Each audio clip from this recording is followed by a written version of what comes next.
Dear students, आज के हम क्लास में अगेन री इशू ऑफ शेयर्स की कैलकुलेशंस की स्टडी करेंगे।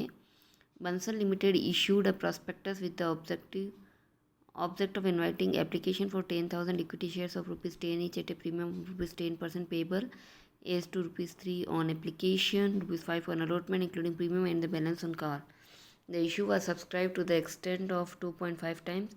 Application for 5,000 rupees below 20 shares were rejected. An applicant for 5,000 rupees was given 1,000 shares. The remaining shares were allotted pro rata. The excess amount to the extent of share value was retained. Shareholders holding 300 shares failed to pay the allotment money. Shareholders holding 450 shares failed to pay the call money and their shares were forfeited. 150 equity shares out of the lot of 300 shares were reissued at a premium of 20%. Show necessary general entries including cash entries. Bansal limited ने 10 रुपये वाले 10,000 equity अंशों के लिए 10% premium पर आवेदन आमंत्रित करने के लिए एक प्रविवरण जारी किया। इन अंशों पर आवेदन के साथ 3 रुपये, आवंटन पर 5 रुपये प्रीमियम सहित और शेष राशि मांग पर देय है। निर्गमन के लिए 2.5 गुना अभिदान प्राप्त हुआ। 20 अंशों से कम वाले 5,000 अंशों के आवेदन पत्र अस्वीकृत कर दिए गए।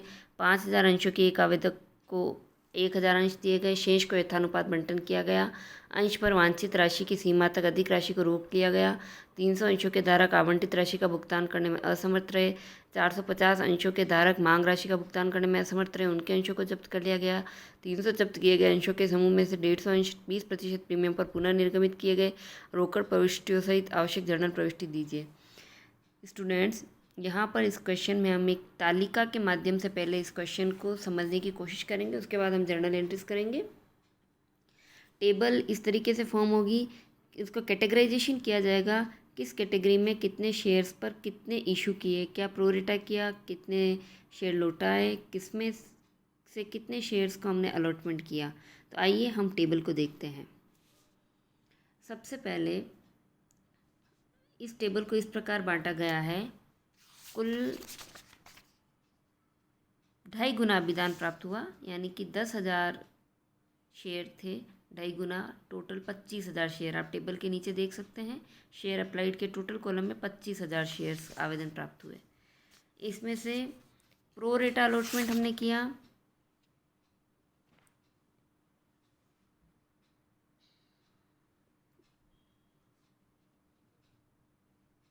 हमने 5,000 अंशों के आवेदन पत्र अस्वीकृत कर दिए गए, तो 5,000 की एंट्री अस्वीकृत में डाल दीजिए। 5,000 अंशों के आवेदन को 1,000 अंश दिए, तो हमने 5,000 की एक कैटेगरी बना दी। अब बच्चे हमारे शेयर 25 में से 5 और 5 10 चले गए, 15,000 शेयर, उसकी हम एंट्रीज कर लेंगे। आइए देखते हैं।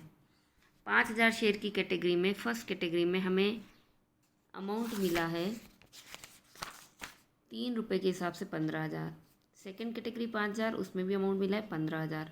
15,000 शेयर पर मिला है 45,000। इस प्रकार कुल 25,000 शेयर पर हमें 75,000 मिला। फर्स्ट कैटेगरी में कुछ भी अलॉटमेंट नहीं हुआ, तो एप्लीकेशन पे कुछ भी ड्यू नहीं है। सरप्लस पूरा 15,000 हमारे पास सरप्लस पड़ा हुआ है, कोई अलॉटमेंट पर ड्यू नहीं करना है, कोई एडजस्टमेंट नहीं करना है, सारा रिफ़ंड हो जाएगा। 15,000 रुपये रिफ़ंड कर दिए गए। दूसरी कैटेगरी में 15,000 में हम चेक करते हैं इस रुपये का क्या करेंगे। 5,000 शेयर में से 1,000 शेयर अलॉट किए गए। Amount due on application 3,000। Surplus कितना रहा, 15 में से 3 गए तो 12,000 सरप्लस रहा। अलॉटमेंट मनी ड्यू करनी है, आवंटन पर 5 रुपये प्रीमियम सहित, तो 1,000 गुना 5 5,000 प्रीमियम सहित किया। अब सरप्लस एडजस्ट करना है, हमारे पास 12,000 पड़े थे, 5,000 की ज़रूरत है, 5,000 हमारे एडजस्ट हो जाएंगे आराम से।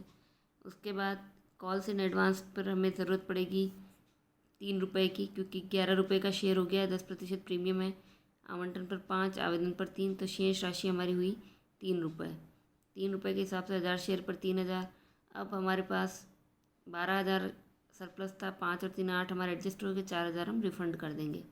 अब आइए 15,000 शेयर पर 3 रुपये के हिसाब से 45,000 आए। शेयर इसमें अलॉट करने 10,000 शेयर में से 1,000 ऊपर कर चुके, 9,000 यहाँ हो जाएंगे। 15,000 शेयर में से 9,000 शेयर पर हमें चाहिए 27,000 रुपये। सरप्लस हमारा हो गया 45 मैंने 27 18,000 रुपये। अलॉटमेंट पर हमें चाहिए 5 रुपये, 9 × 5 45,000 रुपये। सरप्लस एडजस्ट हो गया हमारा 18,000 रुपये। अब हमें अलॉटमेंट पर रिसीट कितना हुआ, देखिए नीचे रिसीट ऑन अलॉटमेंट। 45,000 में से 18,000 गए, 27,000 की ज़रूरत थी, लेकिन 300 शेयर्स ने डिफ़ॉल्ट कर दिया, तो 300 शेयर ने डिफ़ॉल्ट किया कितने रुपए के हिसाब से। अब देखिए यहाँ पर 1 रुपया प्रीमियम था, यानी 9,000 रुपये हमें प्रीमियम की ज़रूरत थी और सरप्लस हमारा 18,000। हम ये मान चुके हैं कि प्रीमियम हमारा एडजस्ट हो चुका होगा। अब यहाँ पर 300 शेयर पर कितने रुपए नहीं आए। 18,000 9,000 शेयर पर बनता है, यानी 18,000 हमारा एडवांस था, 9,000 शेयर पर 2 रुपये एडवांस थे, तो 300 पर हमारे 2 रुपये एडवांस आ चुके हैं। तो कितने रुपए नहीं आए हैं, 3 रुपये नहीं आए। 5 रुपये का शेयर, 5 रुपये हमने मांगे हैं, 2 रुपये हमारे एडवांस का आ चुके, 3 रुपये नहीं आए, यानी 900 रुपये हमें नहीं आए। 27,000 माइनस 900 बराबर 26,100 रुपये कुल अलॉटमेंट पर मनी आई है। इस तरीके से अब हम एंट्रीज पर आएंगे। पहली एंट्री होगी bank account debit to equity share application account 75,000। Table से आप अमाउंट उठा सकते हो। Equity share application account debit to equity share capital account 30,000 रुपये। Equity share allotment account debit to equity share capital to securities premium 50,000 रुपये। Share capital में 40 डालेंगे, premium 1 रुपये के हिसाब से 10,000 शेयर पर 10,000 रुपये होगा। Equity share application account debit to bank हम लौटाएंगे कितना, लौटाने के लास्ट कॉलम की टेबल की टोटल आप चेक कर लीजिए, 19,000 रुपये लौटाने के अमाउंट है। Equity share application account debit to share allotment to calls in advance हमने कुल चेक करना है कितना हमें इक्विटी शेयर एप्लीकेशन को एडजस्ट करना है। हमें यहाँ पर एडवांस में कितना भेजना है,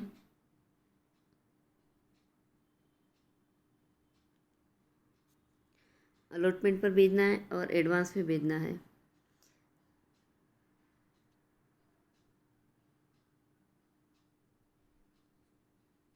अलॉटमेंट पर 23,000 रुपये हमने एडजस्ट किए हैं, कॉलम में देखिए तालिका में 23,000 और 3,000 रुपये कॉल्स इन एडवांस, कुल मिला के 26,000 रुपये हमने ये एडजस्ट कर दिए। बैंक अकाउंट डेबिट अलॉटमेंट हमने कैलकुलेशन कर ली है 26,100 रुपये, ये कैलकुलेशन हमारे यहाँ पर 26,100 रुपये।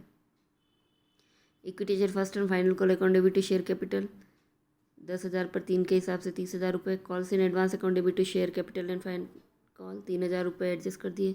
Bank to share first call and final call हमारे यहाँ डिफ़ॉल्टर हो गए कुल फर्स्ट कॉल पर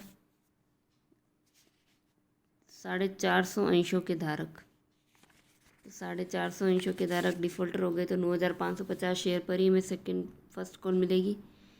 और फर्स्ट कॉल मनी हमारे पास में कुछ 3,000 रुपये तो आ चुके हैं, एडजस्ट हो चुके हैं 9,550 शेयर पर। आप फर्स्ट कॉल मनी कैलकुलेट कर लेंगे 25,650 रुपये। अब हम फॉरफिट करने जा रहे हैं 300 के लोट को। Equity share capital account debit 300 10 रुपये का शेयर 3,000। शेयर प्रीमियम अकाउंट ध्यान दीजिए, अगर हम मान लेते हैं कि शेयर प्रीमियम अकाउंट हमारा आ चुका है तो इसे डेबिट करने की ज़रूरत नहीं है। क्वेश्चन में दोनों तरीके से दिया हुआ है। एक और तरीका है जिसमें डेबिट नहीं किया गया क्योंकि उसे जब्त मान लिया जाता है। To equity share allotment account 900 रुपये, to share first and final call account 900 रुपये, टू शेयर फॉरफिट अकाउंट 1,500 रुपये। Equity share capital account debit to equity share first and final call account, to share forfeit account 150 share, 450 defaulter थे, 300 की entry हो गई। 150 share की entry हम इस तरीके से करेंगे 1,500 रुपये। फर्स्ट कॉल पर 450 नहीं आए, फॉरफिट हुआ 1,050 रुपये। Bank to capital to share premium 150 रुपये रीइश्यू, 150 शेयर रीइश्यू किए गए, 1,800 रुपये बैंक में आए। शेयर कैपिटल 1,500 रुपये की बनी, प्रीमियम में 300 रुपये भेजे। Share forfeit account debit to capital reserve account, यहाँ पर शेयर फॉरफिट अकाउंट बना लिया जाएगा और 750 रुपये कैपिटल रिजर्व में ट्रांसफ़र कर दिए जाएंगे। ध्यान दीजिए, अगर सिक्योरिटी प्रीमियम को डेबिट नहीं किया जाता है तो share forfeit account debit to capital reserve account 600 रुपये से एंट्री होगी।